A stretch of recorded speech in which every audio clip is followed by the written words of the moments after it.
Welcome back to the Charismatic Voice. I've been hearing rumors about a tiny lady who sounds like a boss monster from Elden Ring, and she apparently also does clean vocals, and the band resides not too far away in the fair and entertaining city of Las Vegas. My interest is piqued, so today we're going to check out Once Human for the first time on the channel. Let's get to it.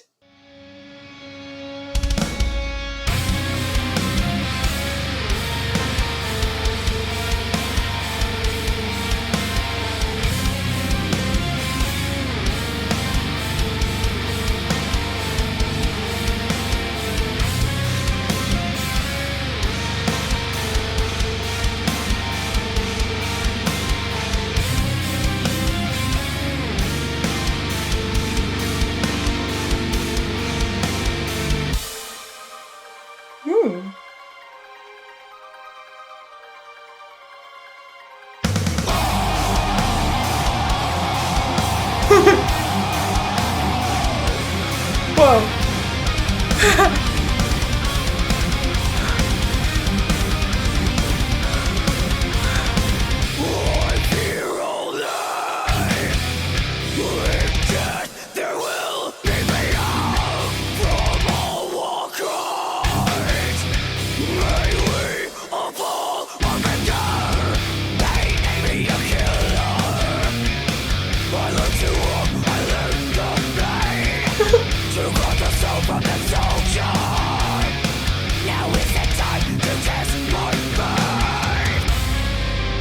Wow.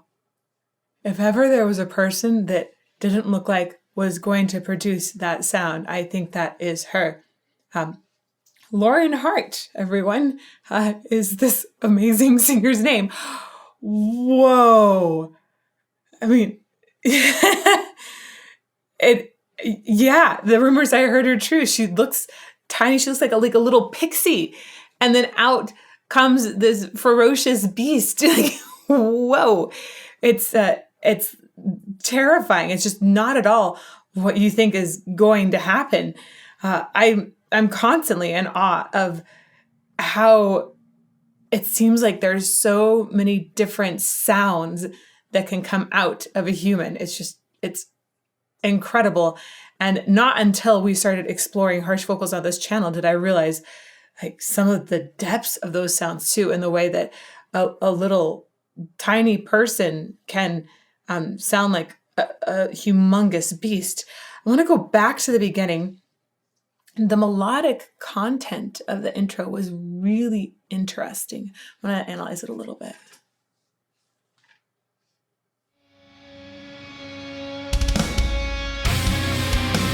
So right here, even at this beginning. Yeah, so the note that starts out on, it pushes a little sharp after they've established it. And that kind of pitch bending, it grates on me. It really suddenly draws tension to the song. I think that's a very interesting start. Right there, push up. Ooh.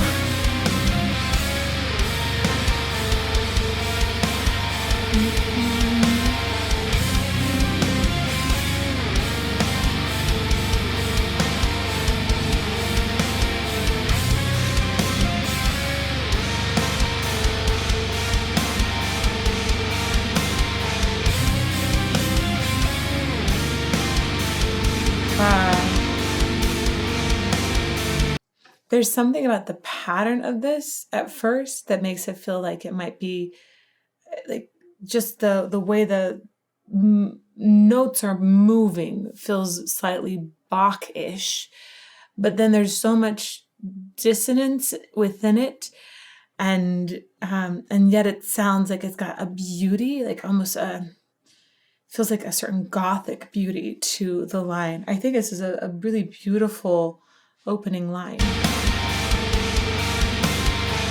It's kind of haunting, dark.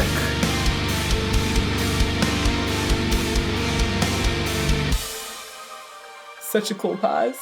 Ah.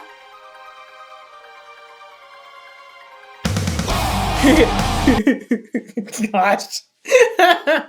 um, even having heard it once before, her entrance is scary. Um, oh, I can't stop giggling. It's a very smart compositional technique here as well to drop a lot of the initial sound that we got from the instruments. We get a much sort of quieter scope of sound right before her big entrance that helps it have even more contrast.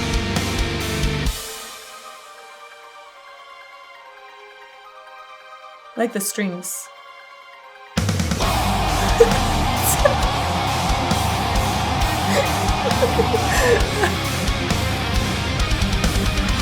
Wow.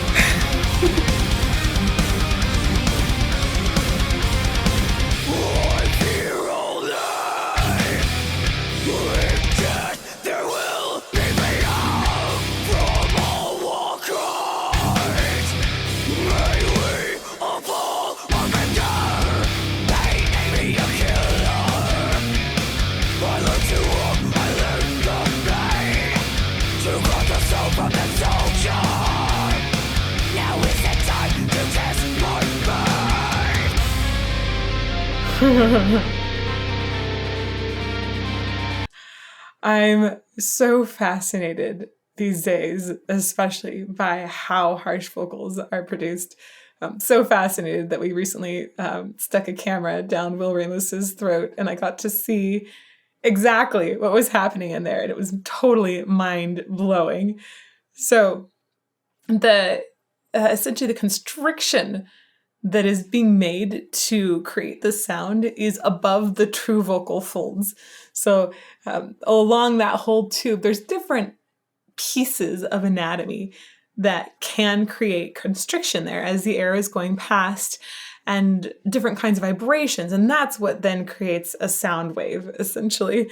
So it's really cool to hear this sound wave being shaped and even pitched, because those kinds of the anatomy that's constricting and creating sound in there isn't necessarily designed to create pitch, if you will. That's reserved for the true vocal folds when they go wacka, wacka, wacka. But all the stuff above it that's going wacka, wacka, wacka doesn't have the same kind of design, the same kind of structure to be able to support a true pitch. So we get all this noise and distortion with it instead.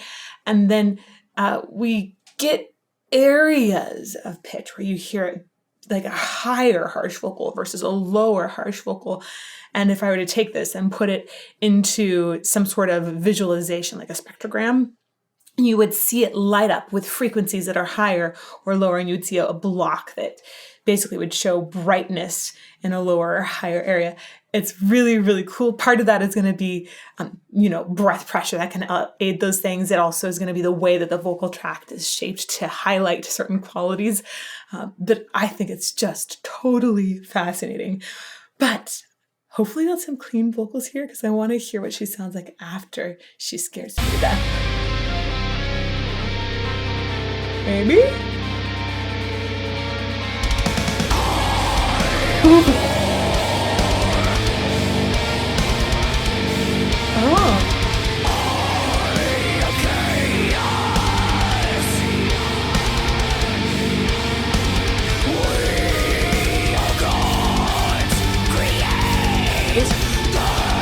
That's a great example of the way that she's able to manipulate pitch within harsh vocals.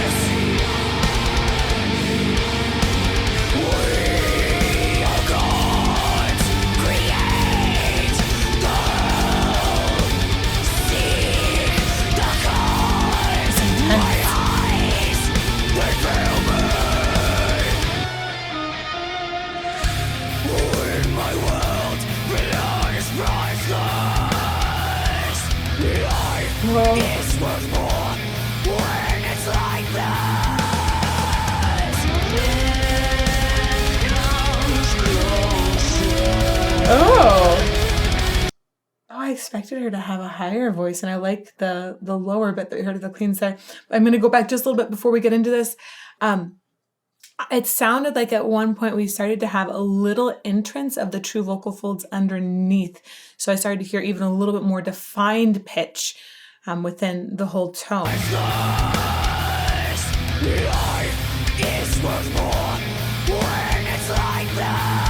Right in there. Can you hear that it sounds like there's a little more pitch, like a note you might be able to pick out on the piano in this last bit right before she starts into her cleans? Right there. And then lots of distortion on top of it, of course, which is going to create a lot of fluctuation in that overall tone. It'd be really, really interesting to analyze this inside of a spectrogram.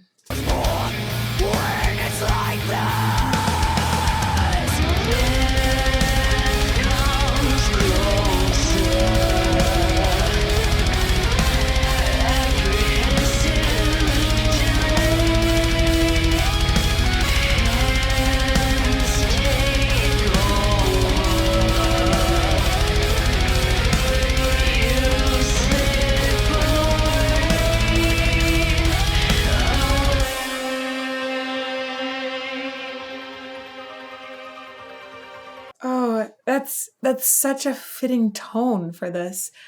I mentioned that I thought she was going to have a higher voice. This is because a lot of times body types will go with certain vocal types. It's not an always true thing. It's definitely, there's still a large percentage of people that will break the rules, so to say. But in general, people who are taller are more likely to have longer vocal folds. So we'll see somebody who's got, a really, really tall bass, for example, and that is going to be more likely that person will be able to sing a low note, right? Longer vocal folds. It's like the way you would see different string instruments. When you have longer strings on them, they're going to be a lower instrument. Shorter strings going to be a higher instrument. It's the same kind of thing with our vocal folds. So in general, littler people are more likely to have a higher voice, but I've seen this again broken so many different times. And she has a really nice smoky, hazy tone. She's singing lower notes. She might be able to access a ton more high notes. Maybe her voice actually sits high, but we're just working in her chest voice at this point. But regardless, her tone quality down there, it has that same darkness to it that really works in this style of music. It adds a certain element of brightness as well compared to some of the instruments, but it doesn't feel like it's foreign, essentially, compared to the other sounds. I want to go back a little bit.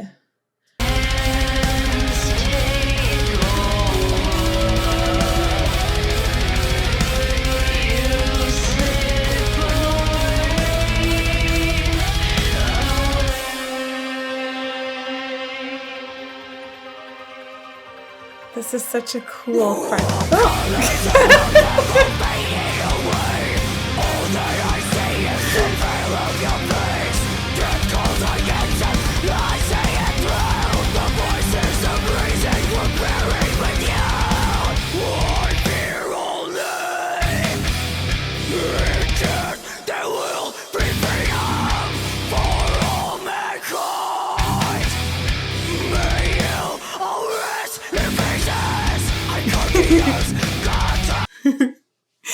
So I'm watching her body movements like crazy because I'm really curious about one thing that I recently read a paper about. It was, I think, published within the last year or two.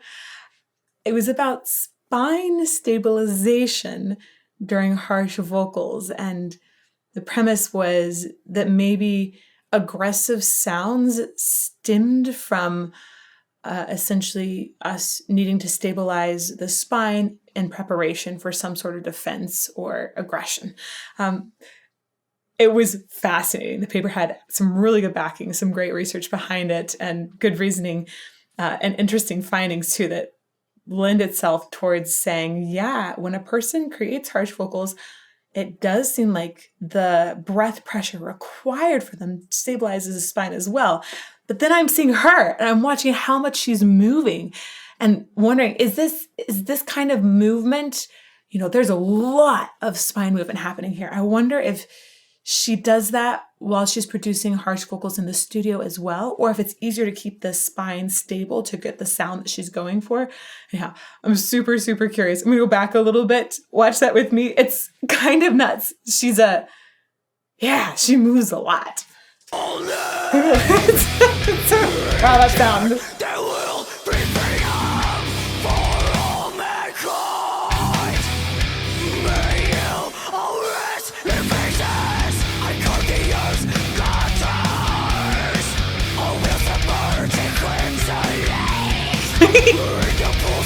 It was like pure Gollum moment. Whoa.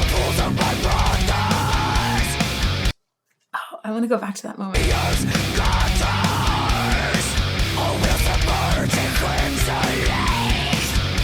Whoa.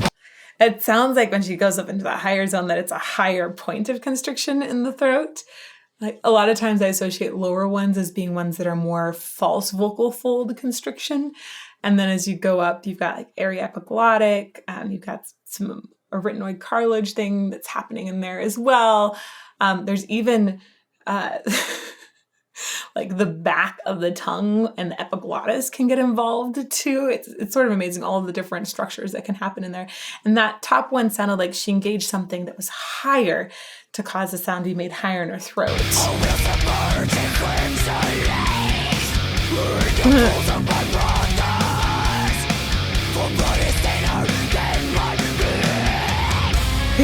Cool slide.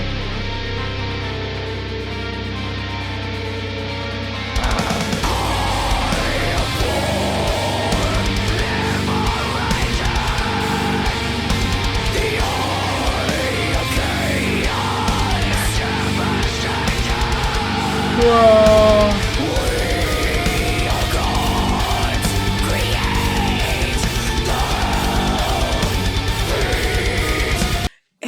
She does this really easily, this switch where she's in a really low spot, and then you suddenly hear the pitch shift higher, like she's engaged that place that's maybe higher up in the entire vocal tract. And she did it on Create here again.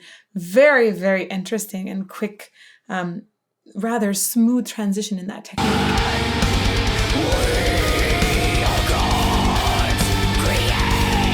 Wow.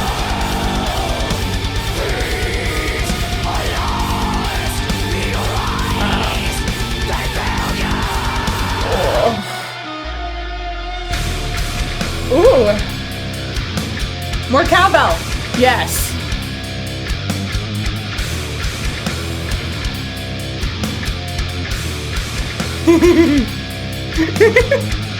I keep seeing all of the hair flying around and thinking, what were the directions given? Like, get your hair, just windmill it as much as you can, right?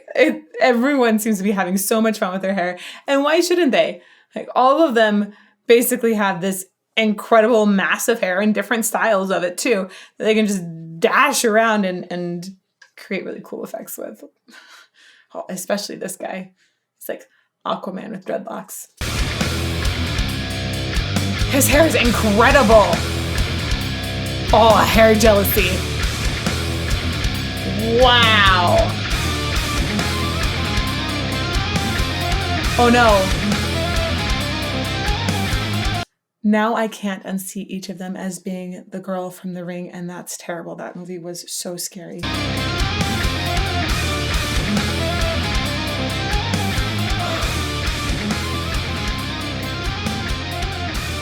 Ooh.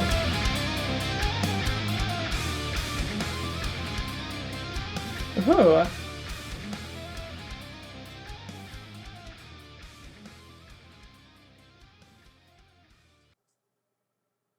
I'm going to go back just a little bit and catch that one more time. This is one of the first times I've heard a fade out in a metal song ever. This is crazy to me. And it's so busy and going still.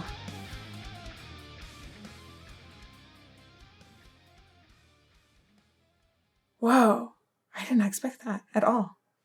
Overall, the composition of this strikes me as astronomical, but also savage, right? There's something spacey about it, but it's like we're hearing maybe what reavers from Firefly sound like when they sing.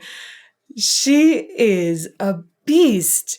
It is incredible to hear the sounds coming out of her. I still don't think I ever got used to that sound. And I think it's fascinating to hear how she's engaging different elements to manipulate and make that sound evolve as she's going through different lyrics and expressions. Really, really cool. I'm super curious also if she's very conscious of what level she's engaging, or is it something that's more instinctual, or she's focused on the pitch feeling of it. There's so many different ways that a person can approach singing and harsh vocals and different sensations they can tap into. So super, super fascinating for me to get to hear. If you would like to hear some more analysis of harsh vocals, you should check out this playlist over here. We've got all kinds of goodies, from first time ever hearing terrible, terrible screams to getting into the nitty gritty of how exactly harsh vocals are made. So I hope I see you over there in a video soon.